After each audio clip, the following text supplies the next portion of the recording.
Beberapa hari kemudian dengan langkah tenang, Awuka pulang membawa belasan kepala manusia.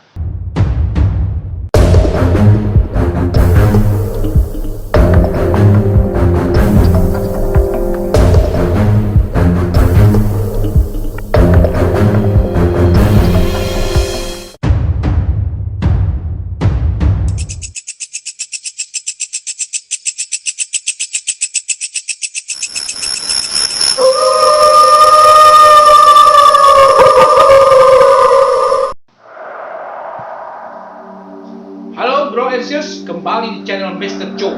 Kali ini saya, Mr. Joe, akan cerita tentang sebuah kisah perburuan kepala di masyarakat Nias yang dahulu menjadi hal biasa. Diawali tentang kisah seorang pemuda kuat dan sakti yang bernama Awuka. Saat ini masih ada menhir kuburnya berdiri di desa Siwalagogomo, Kabupaten Nias Selatan, di mana dahulu Awuka telah berhasil memenggal belasan kepala manusia dengan sebagai kenaikan derajatnya. Ini terjadi kira-kira di abad 19 di wilayah Boronadu, Nias. Bro and Sis, silakan nikmati video ini, tapi sebelum lebih jauh, hati Anda yang baik saya minta untuk subscribe agar channel ini terus berkembang, dan kasih like bila hal ini bermanfaat bagi Anda, dan tekan belnya agar menjadi orang yang pertama menerima informasi baru dari channel Mr. Joe Official. Oke, saya tunggu ya. 1, 2, 3. Anda sudah subscribe ya? Di pojok bawah ini. Kisah ini dimulai dari seorang dari desa Susua yang menyebarkan kabar bahwa di kampungnya akan diadakan sebuah pesta Owasa yang cukup besar. Ia berjalan di tengah perkampungan sambil meneriakkan pengumuman tersebut dengan harapan akan banyak warga Boronadu yang datang ke pesta tersebut. Ketika melewati rumah Awuka, si pembawa kabar tersebut berhenti langkahnya karena ada teriakan seorang ibu yang cukup mengganggu dirinya.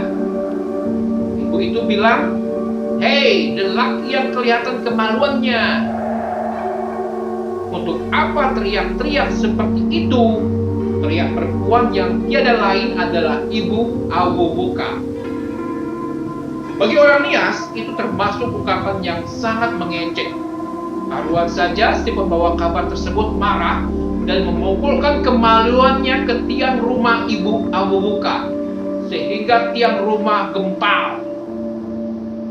Orang itu melampiaskan kemarahannya dengan menunjukkan bahwa kemaluannya seharusnya tidak diejek. Setelah puas menunjukkan kejantanannya, ia pun kemudian pergi meninggalkan Boronadu. Selang beberapa hari, ternyata lelaki tersebut datang lagi ke Boronadu dengan serombongan orang untuk menuntaskan kemarahannya. Rumah Awuka dan 7 rumah saudaranya kemudian dibakar. Rombongan orang tersebut termasuk lumbung padi milik Laimba, tokoh adat masyarakat Boronadu. Awuka hanya bisa berdiri mematung terbelalak melihat kejadian tersebut. Sambil menahan amarah yang sudah mencapai ubun-ubun di depan ibunya, Awuka bersumpah akan menuntut balas dengan cara memenggal kepala orang-orang yang terlihat dalam pembakaran tersebut. Tanpa persetujuan ibunya dan Laimba, Awuka nekat pergi untuk menuntut balas ke Susua. Beberapa hari kemudian dengan langkah tenang, Awuka pulang membawa belasan kepala manusia di dalam karung yang kemudian ditunjukkan kepada Laimba. Ternyata Laimba tidak berkenan. Ia sebenarnya menghendaki musuhnya hidup-hidup. Laimba sadar betul kejadian tersebut akan memicu pertumpahan darah lanjutan. Terbukti, penduduk Susua merencanakan pembunuhan terhadap Awuka, baik secara terang-terangan maupun sembunyi-sembunyi, tapi semuanya gagal. Awuka terlampau kuat untuk dibunuh. Kehebatan Awuka kemudian tersiar sampai ke seluruh penjuru Nias. Kehebatannya kemudian dikukuhkan melalui upacara Owasa, upacara tertinggi di masyarakat Nias. Jika seseorang telah menunaikan Owasa, setiap perkataannya dengan kesendirinya menjadi hukum. Sejak saat itu setiap perkataan Awuka harus diikuti, bahkan sampai menjelang kematiannya. Sebelum meninggal, Awuka berpesan pada anak-anak dan seluruh anggota keluarganya. Jika ia meninggal, ia ingin ditemani oleh 5 orang yang akan melayaninya di alam kubur. 1 orang untuk menyiapkan minum, 1 orang untuk menjaga, 1 orang untuk menyiapkan makanan, 1 orang membuat sirih pinang, dan 1 orang sebagai tukang pijat. Karena setiap perkataan Awuka adalah hukum, maka wajib bagi anak-anaknya untuk mencarikan 5 kepala untuk menemani penguburan Awuka. Hal ini berarti anak-anak Awuka harus melakukan mangani binu karena tak kuasa menolak wasiat leluhur. Sejak kematian Awuka, dugaan Laimbah tidak hanya sekedar kekhawatiran, tapi seolah-olah telah menjelma menjadi sebuah kutukan. Sebab mangai binu kemudian menjadi tradisi yang mengakar kuat di Nias.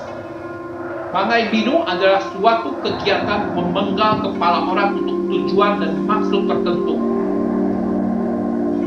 Usai berwasiat, Awuka mengerik kuku jempolnya dengan pisau sebagai penegas bahwa titah sudah ditetapkan.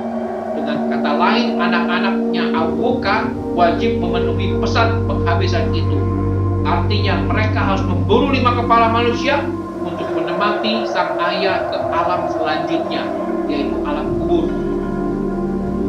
Praktik memburu kepala itulah yang disebut dengan istilah mangai binu, tradisi berburu kepala manusia yang cukup akrab dalam kehidupan masyarakat Nias tempo dulu. Awuka mengerik kuku jempolnya dengan pisau sebagai penegas bahwa titah sudah ditetapkan. Dengan kata lain, anak-anaknya Awuka wajib memenuhi pesan penghabisan itu. Artinya mereka harus memburu 5 kepala manusia untuk menemani sang ayah ke alam selanjutnya, yaitu alam kubur.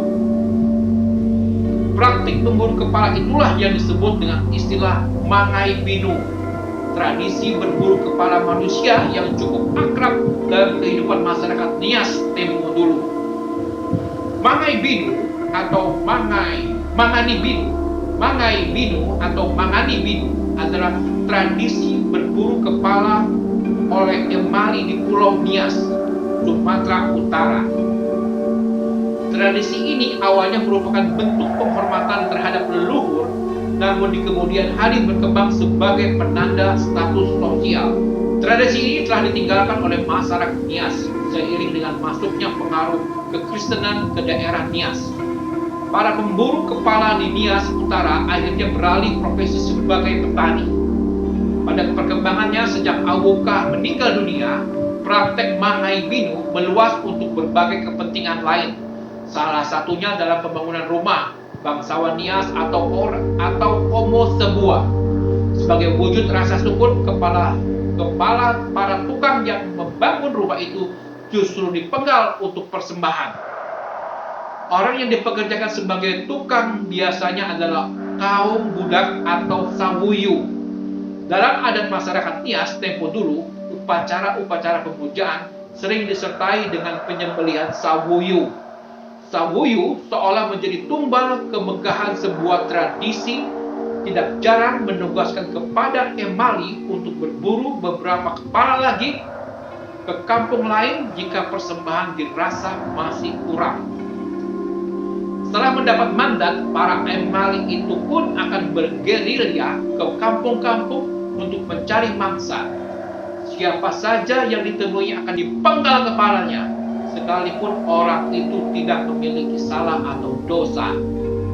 Mangai binu juga dilakukan oleh kaum lelaki yang hendak memperistri gadis pilihannya.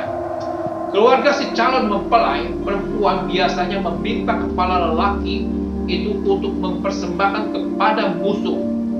Semakin banyak jumlah kepala yang berhasil dipenggal dan ditunjukkan, semakin tinggi pula nilai sosial menantu itu. Tradisi berburu kepala manusia mulai memudar seiring masuknya misionaris Kristen ke wilayah Pulau Nias pada awal abad ke-20-an. Kebanyakan berasal dari Jerman, ada juga orang Belanda. Para orang misionaris ini diterima oleh orang Nias karena tidak menunjukkan kesan kekerasan serta mengenalkan hal-hal baru yang membuat warga lokal tertarik. Kaum misionaris ini cukup cerdik dalam upaya menghilangkan tradisi yang mereka pikir sudah tidak relevan. Sejak itulah ritus Ngagayu atau perburuan kepala manusia itu dilarang dan menghilang dari budaya leluhur Ono Niha, orang Nias, dan digantikan dengan budaya lompat batu, sehingga bentuk kehebatan atau kesaktian orang Nias yang dirubah kebiasaannya tersebut oleh para misionaris Kristen. Oke bro and sis, semoga dari cerita di video ini kita bisa mengambil pelajaran pesan yang baik, dan bro and sis bisa membaginya ke rekan, saudara, dan keluarga bro and sis agar menjadi hal yang bermanfaat, karena di setiap kejadian atau peristiwa pasti ada hal-hal baik yang bisa didapat. Makanya mulai share, kasih tekan tombol like-nya, saya tunggu komentarnya atas video ini agar saya bisa ketahui atensi Anda terhadap Mr. Job Official. Terima kasih.